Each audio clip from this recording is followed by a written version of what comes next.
എല്ലാവരും നമസ്കാരം. ഞാൻ ഡോക്ടർ റോബിൻ രാധാകൃഷ്ണൻ. ഇതൊരു വളരെ ഇമ്പോർട്ടൻ്റ് ആയിട്ടുള്ള ഒരു വീഡിയോ ആണ്. എല്ലാവരും ഈ ഒരു വീഡിയോ കാണുക. അപ്പോൾ കാര്യത്തിലേക്ക് കിടക്കാം. ഹായ്, എല്ലാവർക്കും നമസ്കാരം. അപ്പോൾ ഇന്ന് നമുക്ക് ഡോക്ടർ റോബിൻ രാധാകൃഷ്ണൻ്റെ ഇൻസ്റ്റാ പേജിൽ വന്ന ഒരു വീഡിയോ ഒന്ന് കണ്ടു നോക്കാം. ഏകദേശം എല്ലാ പ്രശ്നങ്ങൾക്കും ഒരു അവസാന ഉത്തരം എന്ന നിലയിൽ ഡോക്ടർ അപ്ലോഡ് ചെയ്ത വീഡിയോ നമുക്ക് തുടക്കം മുതൽ ഒന്ന് കണ്ടു നോക്കാം. അപ്പോൾ ഞാൻ ഇതിൻ്റെ തുടക്കത്തിൽ കാണിച്ചിരിക്കുന്ന അതുപോലെ തന്നെ ഡോക്ടർ പകുതി കഴിഞ്ഞാണ് വരുന്നതെന്നേ ഉള്ളൂ. അതിനു മുമ്പ് നമുക്ക് ഇപ്പോൾ കാണേണ്ട വീഡിയോ എന്ന് പറഞ്ഞു കഴിഞ്ഞാൽ, അതായത് സീക്രട്ട് ഏജന്റ് എന്നറിയപ്പെടുന്ന ബിഗ് ബോസിലെ സായി കൃഷ്ണ എടുത്തിരിക്കുന്ന ഒരു വീഡിയോയുടെ കുറച്ച് ഭാഗങ്ങളാണ് ഞാനിപ്പോൾ കാണിക്കുന്നത്.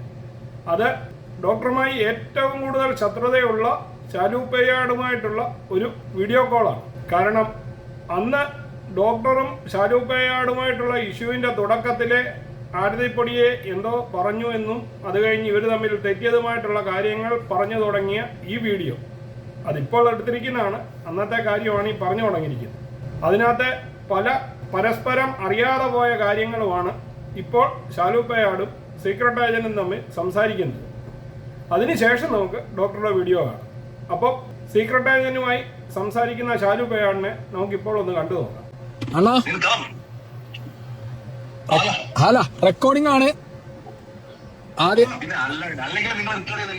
അല്ല, വിത്ത് പെർമിഷൻ ആണ് റെക്കോർഡ് ചെയ്യണേന്ന് പറഞ്ഞതാണ്. എന്നെ സംബന്ധിച്ച് ഞാൻ ഇവരടുത്ത് എനിക്ക് ഇപ്പൊ ഈ പറഞ്ഞ ഇവരടുത്തൊക്കെ എനിക്ക് ഭയങ്കര സ്നേഹമായിരുന്നു, ഈ പിള്ളേരുടെ എല്ലാവരും. അപ്പൊ രാവിലെ എനിക്ക് റിവ്യൂ വിളിച്ചിട്ട് പറഞ്ഞതെന്ന് വെച്ച് കഴിഞ്ഞാൽ, വിവിയും വിളിച്ചിട്ടുണ്ടായിരുന്നു. മറ്റേ പുള്ളിയുടെ ഒരു ഫ്രണ്ട് ഉണ്ട്, ഒരു ഡോക്ടർ വിനോദ് ഭാസ്കർ. അപ്പൊ ഇവർ രണ്ടുപേരും എന്നെ വിളിക്കുന്നത്. എന്നെ വിളിച്ചിട്ട് പറഞ്ഞു, ചേട്ടാ സെക്ഷൻ മറ്റേ 3 ഏതൊക്കെ, എനിക്കാണെങ്കിൽ ഈ സാധനങ്ങൾ ഒന്നാമത് അറിയണം. അപ്പൊ കുറെ സെക്ഷൻ പറഞ്ഞിട്ട് പറഞ്ഞു, ചേട്ടാ ഭയങ്കര വിഷയമാണ്, അവർ കമ്മീഷൻ ഓഫീസിൽ പോവാണ്, കേസ് കൊടുക്കാൻ പോവാണ്, ആ പീഡന ശ്രമത്തിന് കേസ്. ഞാൻ മറ്റേ പീഡനോ?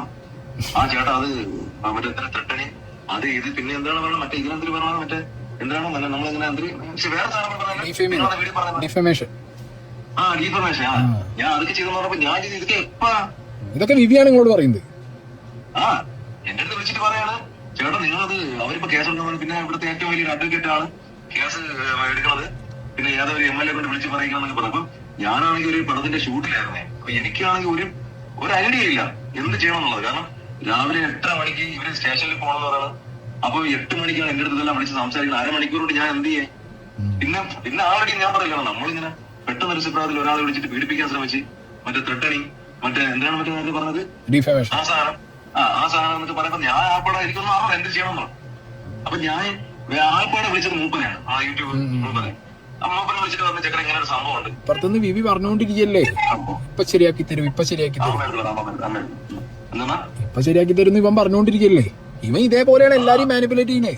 ഡോക്ടർ റോബിനോട് ചോദിക്കുമ്പോഴാണ് റോബിൻ പറയുന്നത് റോബിൻ ഇങ്ങനെ ഒരു മാനിപ്പുലേഷനെ കുറിച്ച് റോബിനോട് ഇവൻ പറഞ്ഞിട്ട് പോയതാൻ പോലും. എന്ത് അത് റോബിൻ പറഞ്ഞോളൂ, ബാക്കി റോബിൻ പറഞ്ഞോളൂ. അപ്പൊ എന്റെ സംഭവം എന്ന് വെച്ച് കഴിഞ്ഞാൽ, ഞാൻ ഇത് ഒരിക്കലും ശ്രദ്ധിക്കില്ലല്ലോ, ഞാൻ ഇതൊന്നും അറിയില്ലല്ലോ. അങ്ങനെ മാപ്പ് പറഞ്ഞു നിങ്ങൾ വീഡിയോ കൊടുത്ത്. നിങ്ങൾ ആലോചിക്കണം ഒരാള്. അപ്പൊ മൂപ്പരെടുത്ത് വിളിച്ചപ്പോഴും മൂപ്പരും, കാരണം നമുക്ക് ആർക്കും പ്രത്യേകിച്ച് ഐഡിയ ഇല്ല, പിന്നെ നമുക്ക് ഇങ്ങനത്തെ പരിപാടി ചെയ്ത് ശീലമില്ല. അപ്പൊ പെട്ടെന്ന് ഒരാൾ വിളിച്ചിട്ട് പറയുന്നത് ഒരു മാപ്പ് കിട്ടി കഴിഞ്ഞാൽ ഗ്യാസ് ഇല്ലെന്ന് പറയുമ്പോൾ അപ്പൊ മൂപ്പരും പറഞ്ഞു, അങ്ങനെ 2 കുമ്പളരാണ്, നിങ്ങൾ ഈ ജോലി ചെയ്യില്ലല്ലോ, നിങ്ങൾ വെറുതെ സോഷ്യൽ മീഡിയ ഉള്ള ആളല്ലോ, ഒരു മാപ്പ് പറഞ്ഞു കഴിഞ്ഞാൽ തീരാനുള്ള കേസാണെങ്കിൽ അവളെ തീർത്തേട്ടാ, വെറുതെ കേസൊക്കെ പോയി കഴിഞ്ഞാൽ പിന്നെ പരിപാടി ഇതാണ്. അപ്പൊ ഇവര് പിന്നെ ഒരു സൈഡിൽ കൂടെ പ്രഷർ, ഒരു സൈഡിൽ ഇതെല്ലാം കൂടെ ആയപ്പോ ഞാൻ ആകപ്പാടെ കൈയടിച്ചു. പിന്നെ എന്റെ മനസ്സിൽ ഒരൊറ്റ സാധനമാണ്, ഒരു മാപ്പ് വീഡിയോ. ഒരു മാപ്പിട്ട തീരുന്ന കേസാണെങ്കിൽ തീരട്ടെ നേരിച്ചാൽ ഒരു മാപ്പ് വീടിയിട്ട് ഞാൻ കുറച്ചു കഴിഞ്ഞപ്പോ ഒരു മാപ്പ് വീഡിയോ എടുത്ത് ഞാൻ മൂപ്പനെ അയച്ചു കൊടുത്തു. മൂപ്പൻ നേരെ റോബിനെ അയച്ചു കൊടുക്കുന്നു, റോബിന്റെ പ്രൊഫൈൽ ഇടുന്നു, എക്സിക്യൂട്ട് ചെയ്തു. അല്ല കുറച്ച് കഴിഞ്ഞ് നോക്കിയപ്പോഴേക്കും മറ്റേ വിവി അതിനെ ട്രോളിയല്ല അതിനെ എടുത്ത് വീഡിയോ ചെയ്യുന്നു. ഇവനാണ് നിങ്ങളെ കൊണ്ട് വിളിച്ചു പറഞ്ഞ് മാപ്പ് വീഡിയോ ചെയ്യിച്ചത്. എന്നിട്ട് അവൻ അതന്നെ എടുത്ത് വീഡിയോ ചെയ്തു. പിന്നെ മറ്റേ നിങ്ങളെ യൂട്യൂബിന്റെ കാര്യം കൂടി അതും കൂടി ക്ലിയർ ചെയ്തോളി. അതാണുള്ള മെയിൻ സാധനം. അതിന്റെ സംഭവം എന്ന് വെച്ച് കഴിഞ്ഞാൽ അത് വേറെ ഒന്നുമില്ല. എന്റെ യൂട്യൂബിന്റെ പാസ്വേഡ് എല്ലാം ഉള്ളത് വിവിക്കാണ്. അപ്പൊ എനിക്ക് ആക്ച്വലി യൂട്യൂബായിട്ട് വലിയ ബന്ധമൊന്നുമില്ല. അപ്പൊ എന്റെ യൂട്യൂബിൽ നിന്നാണ് ഓരോരുത്തർക്ക് സ്ട്രൈക്ക് കൊടുക്കുന്നത്. അപ്പം എന്താ പറയാ, എന്നെ പറ്റി പറയുമ്പോ അതിനെ പറ്റി ഇല്ലാത്ത കാര്യം പറയുമ്പോ ആ ചാനലിൽ വെച്ചിരിക്കേണ്ട കാര്യമില്ലല്ലോ, നല്ല കാര്യമില്ലേ. പക്ഷെ ഇവർ ഈ പറഞ്ഞ ഓരോരുത്തരെ പൂട്ടുന്ന എന്നെ വിളിക്കുന്നു. അപ്പൊ ഞാൻ പറയും വിവിയെ കോണ്ടാക്ട് ചെയ്താൽ മതി. എല്ലാരെ പൂട്ടാനും നിങ്ങളെ ചാനൽ അവർ ഉപയോഗിച്ചത്. എന്റെ ചാനലാണ് എല്ലാവർക്കും പണി കിട്ടിയത്. എന്താണെങ്കിലും സംഗതി ഈ പറഞ്ഞ പോലെ നിങ്ങള് യൂട്യൂബൊക്കെ മാറ്റിയില്ല നിങ്ങള് മൊത്തം സാധനം പറ്റില്ല. ഞാൻ എല്ലാ പാസ്വേഡ് മാറ്റി, എന്റെ മെയിലെല്ലാം മാറ്റി. ഞാൻ ക്ലിയർ ചെയ്തിട്ടുണ്ട്. കാരണം എന്താ പറയാ, നമ്മളെ ചാനലിൽ നിന്ന് ഒരാൾക്ക് ഇതെടുത്ത് അടിച്ചു കൊടുത്ത് കളയുന്നതിനോട് എനിക്ക് പേഴ്സണലി താല്പര്യമില്ല. നിങ്ങൾക്കും താല്പര്യമില്ല. എനിക്കറിയാം നിങ്ങൾ ഒരാളുടെ ജോലി കളയാൻ.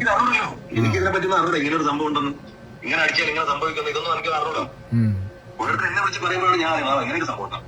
ഞാൻ ഉടനെ ചോദിച്ചാ മാറ്റി കുറേ പാവണ മാറ്റി കൊടുക്കൂല. ഇതിനെ പറ്റി ഒന്നും അറിയില്ല, ഒന്നും അറിയില്ല. എനിക്ക് ഇതിനെ പറ്റി വേറെ ഐഡിയാസ് ഒന്നും ഇല്ല. ആകെ മൊത്തം എല്ലാവരും ഇടയിൽ കിടന്നിട്ട് വേട്ടയാടി വിളയാടലായിരുന്നു അന്ന്. അല്ല പിന്നെ ഒരു കാര്യമാണ്, ഞാൻ ജെനുവിനായിട്ട് ഇപ്പോഴും പറയാം, കർമ്മ എന്ന് പറയും. നമ്മൾ ഒരു സാധനം ചെയ്തിട്ടുണ്ടെങ്കിൽ അത് തിരിച്ചെടുക്കും. അല്ല, ഞാൻ സംസാരിക്കാൻ വിളിക്കാനുള്ള കാരണം എന്താന്ന് പറയാൻ എനിക്ക് അറിയണം, കറക്റ്റ് അറിയാമായിരുന്നു. ഇന്ന് ആരവിന്റെയും ഡോക്ടർ റോബിന്റെയും വീഡിയോ കണ്ടപ്പോൾ തന്നെ എനിക്ക് ഉറപ്പായി നിങ്ങളെ കേസിൽ ഇൻവോൾവ് ആയത് ഇവനായിരിക്കും. ഞാൻ പ്രതീക്ഷിച്ച പോലെ തന്നെ വിളിച്ച് സംസാരിച്ചപ്പോൾ രണ്ടാക്കും ക്ലിയർ ആയ ആരാ നടുവ് കളിച്ചതെന്ന് കഴിഞ്ഞു. അത്ര അല്ല ഞാൻ പറഞ്ഞില്ലേ, പിന്നൊരു കാര്യമാണ്, നമ്മൾ ഈ പറഞ്ഞ പോലെ ഞാൻ ഒരിക്കലും പറയില്ല ഞാനൊക്കെ മറ്റേ പെർഫെക്റ്റ് മാൻ ആണെന്നൊന്നും ഞാൻ പറയില്ല. പിന്നെ എന്നെ സംബന്ധിച്ച് എനിക്ക് ഇതൊക്കെയാണെങ്കിൽ അറിഞ്ഞാൽ മതി ഇങ്ങനെയൊക്കെ സംഭവിച്ചിട്ടൊരു ഗുണം ഉണ്ടാകണം.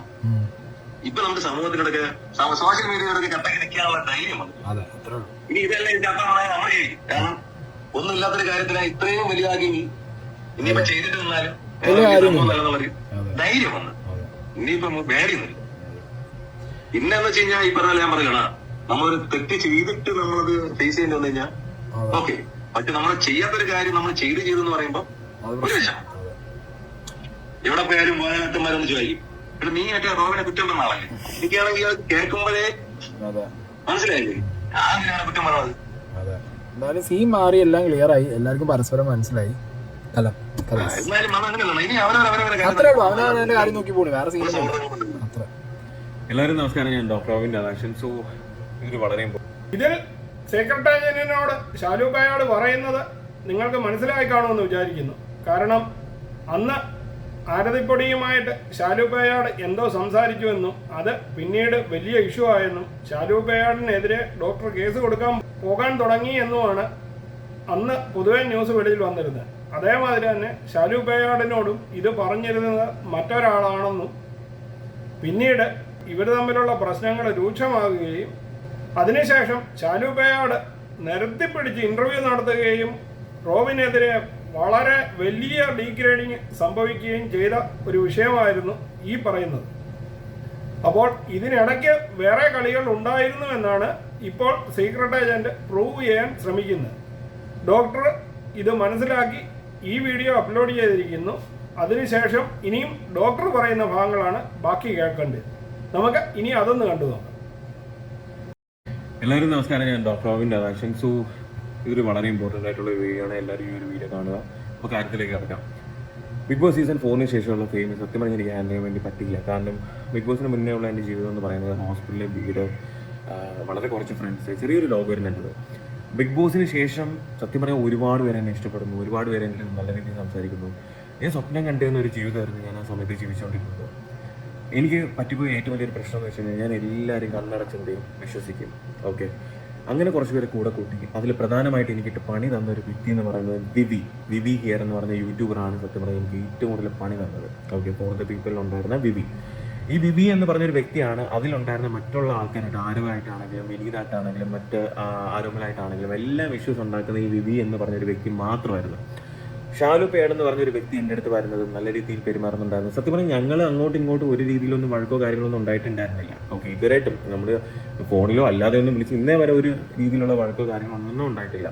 പക്ഷേ ഈ പറഞ്ഞ ബിബി എന്ന് പറഞ്ഞൊരു വ്യക്തി ഇതിൻ്റെ ഇടയ്ക്ക് കളിച്ച് ആദ്യം ഫോർ ദ പീപ്പിൾ തമ്മിൽ അങ്ങോട്ടും ഇങ്ങോട്ടും ഈ പറഞ്ഞ ആരവും വിനീതും ഈ പറഞ്ഞ ആരവും എല്ലാവരും അങ്ങോട്ടും ഇങ്ങോട്ടും ഓരോന്ന് പറഞ്ഞ് തമ്മിൽ തല്ലിക്കാൻ വേണ്ടി ശ്രമിച്ചു. അതിൽ അവൻ സക്സസ്ഫുൾ ആയി.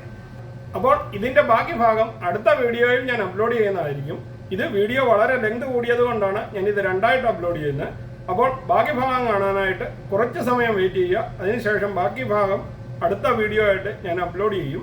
നിങ്ങൾക്ക് ഈ വീഡിയോ ഇഷ്ടമായെങ്കിൽ ചാനൽ ലൈക്ക് ചെയ്യാനും സബ്സ്ക്രൈബ് ചെയ്യാനും ഷെയർ ചെയ്യാനും മറക്കാതിരിക്കുക. ഇതിന്റെ ബാക്കി ഭാഗവുമായി വരുന്നത് വരെ നിങ്ങൾക്ക് എല്ലാവർക്കും എൻ്റെ ഗുഡ് ബൈ.